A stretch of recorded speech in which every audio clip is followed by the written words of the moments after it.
कोलकाता में इमामों के साथ बैठक कर रही हैं ममता बनर्जी। वक्फ कानून को लेकर इमामों से इस वक्त बातचीत कर रही हैं।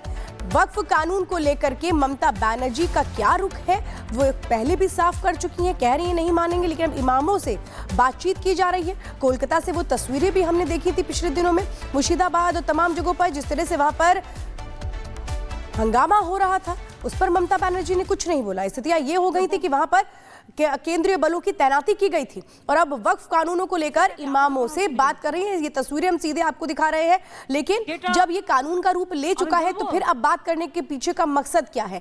क्या ममता बनर्जी एक तरीके से अपने लिए जो वोट बैंक की सियासत है उसको मजबूत कर रही हैं इमामों से इस तरह से बात करके? बाबा साहेब आम्बेडकर के छिलेन, তিনি তপশিলি নেতা ছিলেন, কিন্তু তিনি সংবিধান কনস্টিটিউশন ড্রাফটিং কমিটির চেয়ারম্যান ছিলেন। বাবা সাহেব আম্বেদকরের সাথে দেশের সমস্ত জাতি বর্ণ সম্প্রদায় तो कोलकाता में इमामों के साथ बैठक कर रही हैं और ये जब वक्फ कानून के खिलाफ पूरा बंगाल जल रहा है तब ममता बनर्जी ने चुप्पी साधे रखी। जब हिंसा भड़की ममता बनर्जी चुप थी, लेकिन उसके बाद उनका एक ट्वीट आता है और उसके बाद इमामों के साथ बैठक करने का कार्यक्रम। कुल मिलाकर अभी वक्फ कानून को लेकर जो एक हिंसात्मक रुख बंगाल में देखा जा रहा है उसे कैसे रोका जाए इस पर केंद्र सरकार की नजर है, लेकिन दूसरी तरफ जो है इमामों के साथ अभी ममता बनर्जी की बैठक चल रही है।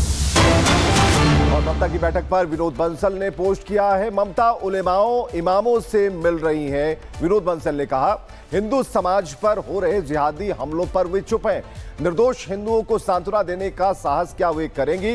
ये सवाल विनोद बंसल ने खड़े किए हैं और ये पूरी पोस्ट हम आपको दिखा रहे हैं। ममता उलेमाओं इमामों से मिल रही हैं, ये उनका कहना है।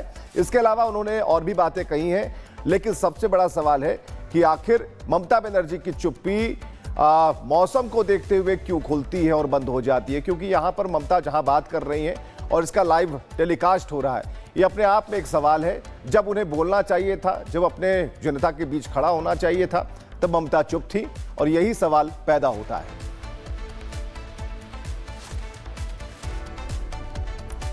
तो ममता उलेमाओं इमामों से मिल रही है, विनोद बंसल ने यह कहा है, लेकिन सवाल यह भी पूछा है कि क्या जिन हिंदुओं को निशाना बनाया गया है मुर्शिदाबाद में, क्या उनके परिवारों से मुलाकात करेंगी? वो उन लोगों से मुलाकात कर रही हैं जो वक्फ कानून के नाम पर लोगों को भड़काने की कोशिश कर रहे हैं, जो गलत मैसेज पहुंचा रहे हैं लोगों तक। लेकिन जो लोग पीड़ित हैं, जो हिंसा कर रहे हैं, जो हिंसा का शिकार हुए हैं, उनसे मुलाकात नहीं कर रही हैं, लेकिन जो हिंसा करवा रहे हैं, जो भड़का रहे हैं, उनसे मुलाकात कर रही हैं।